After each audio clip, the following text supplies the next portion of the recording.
अस्सलाम वालेकुम गाइस, मेरा नाम अहमद शरीफ है और आप देख रहे हैं you can learn something new. तो गाइस, लास्ट क्लास में हम लोगों ने ब्रशेस के बारे में हमने जो कुछ छूट गए थे ब्रशेस हमने उसके बारे में पढ़ा था। और अब हम जो हैं कुछ और टूल्स जो बचे हुए हैं अब हम उसको पढ़ते हैं। तो जैसे कि यहाँ पे अगर हम देखें तो कुछ ये टूल्स थे जो हमसे भी छूटे हुए हैं, तो हम लोग इनको देखते हैं कि कैसे ये काम करते हैं टूल्स। तो मैं इसको जो है मैंने माउस को प्रेस करके होल्ड किया हुआ है और उसके बाद में मैं यहाँ पर किसी माउस को रिलीज़ कर देता हूँ तो ये बाहर आ जाएंगे इस तरह से। और जैसे कि मुझे अभी फ़िलहाल इनकी दरकार नहीं है, मैं हटा देता हूँ यहाँ से। और जो मेरे पास यहाँ पे पहला जो टूल है यहाँ पे आप जो देख रहे हैं ये है विड्थ टूल। तो ये कैसे काम करता है, जैसे कि मैंने ये सारे आपके पाथ में काम करते हैं। तो अगर मैं यहाँ पे इसको कलर को फिल को नन कर देता हूँ अगर मैं, और उसके बाद में मैं अलग अलग तरह के शेप्स में अगर ड्रॉ कर लूँ यहाँ पे लाइन टूल से, आर्क से, जो भी जैसा भी लगे। तो ये मैंने कुछ टूल्स से जो है मैंने स्ट्रोक्स, पाथ और शेप्स मैंने क्रिएट किए हैं। तो यहाँ पे मैं विड्थ टूल का इस्तेमाल करने वाला हूँ। तो सबसे पहले जैसे कि मैंने इसको सेलेक्ट किया यहाँ पे एक रेक्टेंगल को, और उसके बाद में मैं यहाँ से अगर इसके स्ट्रोक को बढ़ाता हूँ तो आप देख सकते हैं कि यहाँ पे ये इसका स्ट्रोक बढ़ रहा है। उसके जो लेफ़्ट साइड में, राइट साइड में अगर आप देखेंगे तो यहाँ पे आपके पास में यूनिफॉर्म जो लिखा हुआ, आप यहाँ पे क्लिक करो और ये आपके हैं विड्थ प्रोफाइल जो कि प्रीसेट्स है। तो मैं यहाँ पे क्लिक करता हूँ, ये देख सकते हैं कि आप कैसा है यहाँ पे चेंज हुआ है। ये देखो, ये अलग अलग तरीके से जो है यहाँ पे चेंज कर रहा है इसे। ठीक है गाइस, तो ये ऐसे कर रहा है यहाँ पे काम। मैं यहाँ पे नॉर्मल कर देता हूँ, यूनिफॉर्म कर देता हूँ उसे, और मैंने यहाँ से विड्थ टूल लिया। अब विड्थ टूल लेने के बाद अगर मैं इसे जूम करता हूँ उसको, और उसके बाद आप क्या देखते हैं कि मैं जहाँ पे इसको अपने जो माउस कर्सर को जब मैं मूव कर रहा हूँ यहाँ से, तो आप देख सकते हैं कि साथ में इसका वाइट डॉट जो है साथ साथ चल रहा है इसके। तो मैं कहीं से भी इसको ड्रैग कर सकता हूँ इस तरह से। ये यहाँ पे मैं थोड़ा छोटा कर दिया यहाँ से, फिर यहाँ से मैं इसको स्केल कर सकता हूँ। जितने चाहें आप उतने पॉइंट बना सकते हैं यहाँ पे। यहाँ पे कहीं पे कोई प्रॉब्लम नहीं आएगी आपको, जैसे चाहें आप वैसे कर सकते हैं इसको। तो ये हमारे फ्रेम बनाने के बहुत काम आ सकता है। ये यहाँ आ जाते हैं। तो जो गाइस, ये यहाँ पे मैं ये देख सकते हैं आप कि मैंने इसको जो है इस तरह से शेप्स को जो है ले लिया। अब यहाँ आ जाते हैं।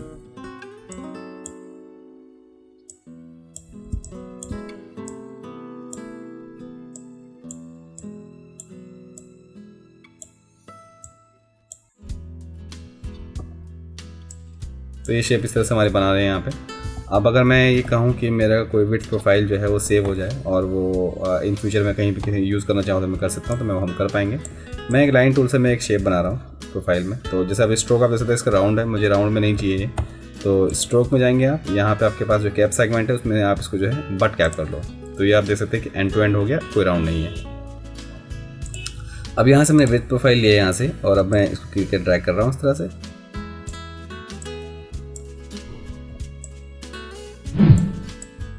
अब मैंने कहा कि मुझे जो है इसको जो है सेव करना है।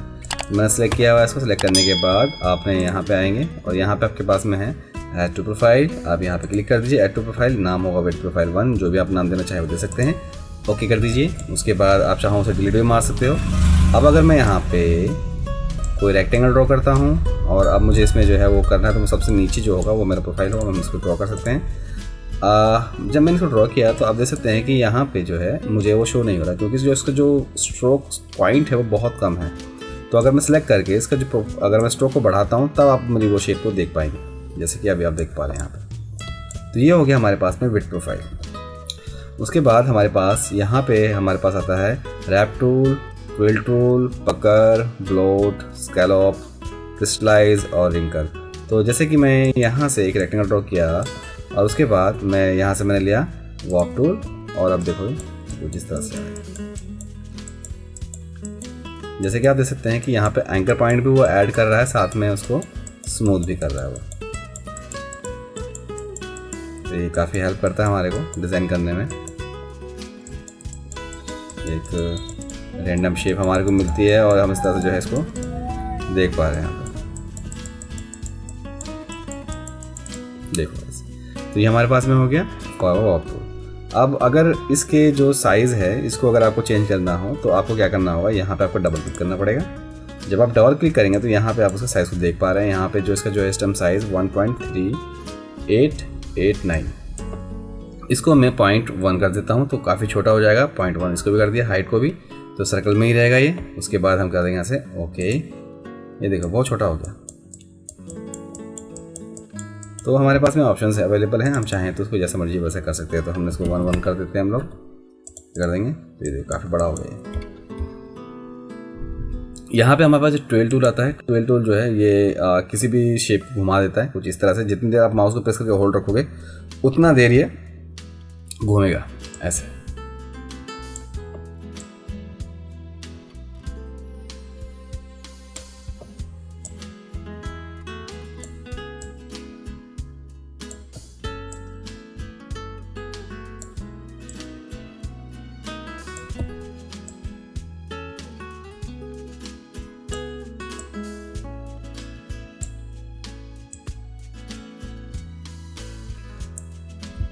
तो ये आपका ट्विल टूल हो गया, जो कि आप यहाँ पे देख पा रहे हैं, इसको घूमता हुआ। पकड़ टूल, तो पकड़ टूल जो है हमारा वो कैसे काम करता है। मैंने यहाँ से रेक्टेंगल ड्रॉ किया, मैंने यहाँ से पकड़ टूल लिया, और ये पकड़ टूल जो है आपका वॉफ्ट की तरह ही काम करता है, लेकिन यहाँ पे ये क्या करता है, ये एक बहुत ही ज़्यादा शार्प शेप ले रहा है, देखो यहाँ पे, और बहुत जल्दी या फास्ट ये भाग भी रहा है। तो अगर मैं फटाफट अगर मैं इसको बाहर निकालूँ तो आप देख सकते हैं कि ये कुछ इस तरह से काम करता है। ये वही साइज़ छोटा करना है, जो भी करना है आपको दबा के करो आप यहाँ पे, और यहाँ से जो है आप इसको मतलब छोटा बड़ा करके आप कर सकते हो, जैसे जितना भी आपको चाहिए आपको। आपके पास यहाँ पे है ब्लो टूल, तो ब्लो टूल को करने के लिए यूज़ हमें एक रेक्टेंगल ड्रॉ करना पड़ेगा। ब्लो टूल ले लेते हैं, और ये एकदम शार्प जो है, ये जैसे जो फॉरवर्ड वॉफ था उसी की तरह ही है, लेकिन ये बहुत ज़्यादा शार्प जो है शेप ये बना रहा है। यहाँ पे हमारे पास में है स्कैलप टूल, तो ये स्कैलप करेगा कुछ इस तरह से, देखो ये फ्रेम बनाने का काम आ सकता है हमारे बहुत ज़्यादा। उसके बाद यहाँ पे हमारे पास में था क्रिस्टलाइज, तो हम लोग क्रिस्टलाइज को देख लेते हैं एक बार।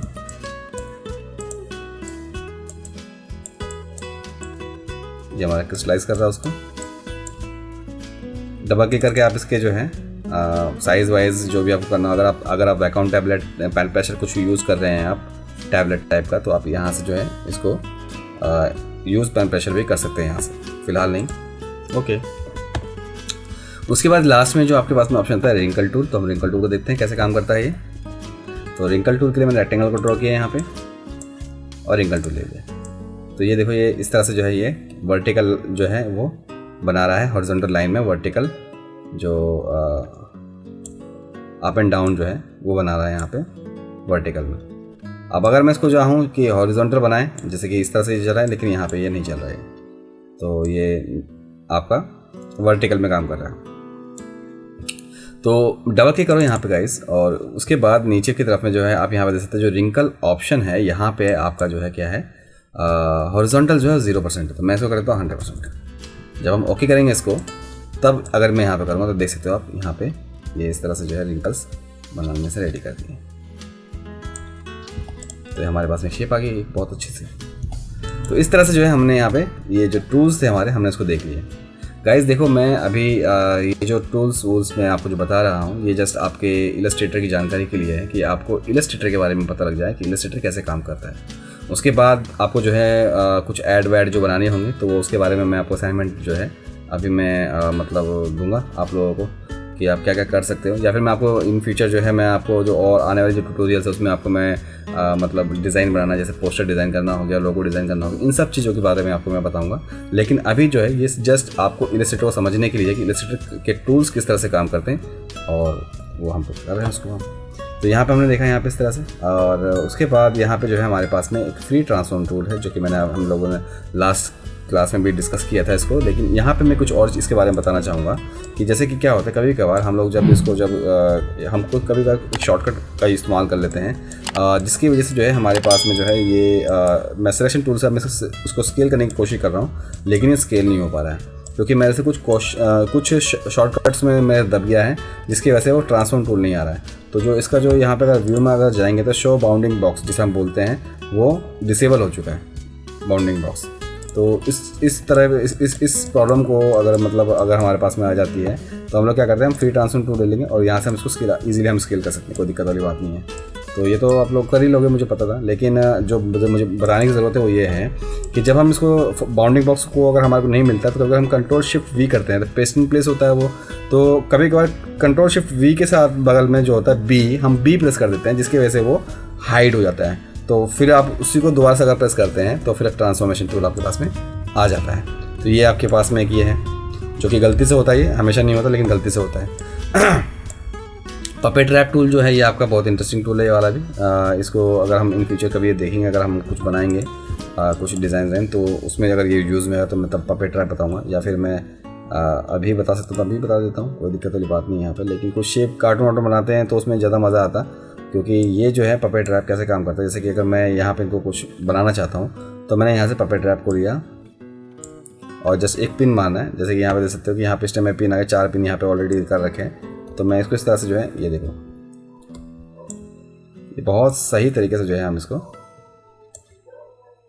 ये देखो जो भी शेप हमारे को चाहिए हम वो शेप यहाँ पे ले सकते हैं इस तरह से।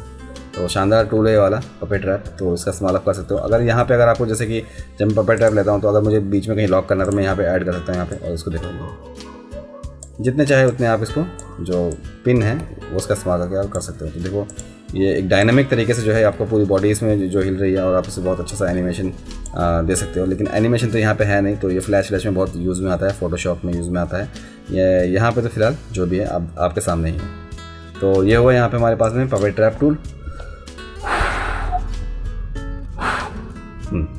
तो ये हुआ हमारे पास में।